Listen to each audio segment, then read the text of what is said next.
Kur mos ndërto për veti njëshmëri indiferentizmit. Dhe mos ja tolero vetvetes këtë gjë.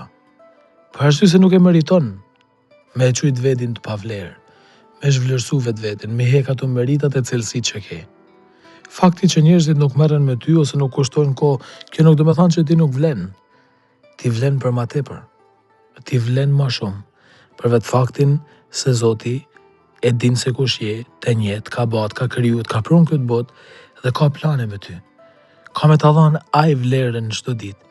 Edhe një tjetër kur ti e humb, Zoti të rimerr në dorë edhe një herë, sikur se bani me këta shërptorët.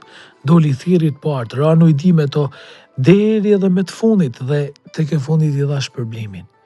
Lenja Zoti çështjen tënde në dorë, por ama ti mos e dëmto vetveten. Se sa më shumë që zhvlerësohesh, sa më shumë që ti vesh minusa vetvetes, sa më shumë që të bash një këto gjanat e cilat janë marrina, aq më tepër ke mu demoralizu e mu shkatru. Nuk të don Zoti ashtu. Prandaj mos dëshiro për veti çka Zoti nuk dëshiron për ty dhe mos ban për veti çka Zoti nuk ban për ty. Përpiqu për me gjetë vlerën tënde, edhe jepi rëndësi vetvetes. Aty ku je, lulzo, jep më të mirën, sepse tek e fundit Zoti për i këtë gjatë ka ba. Ti je i thirrur për me kenë pjesë e vërneshtës së tij, me punu. Puno e vepro për hir të Zotit, për më të madhen lavdit ti.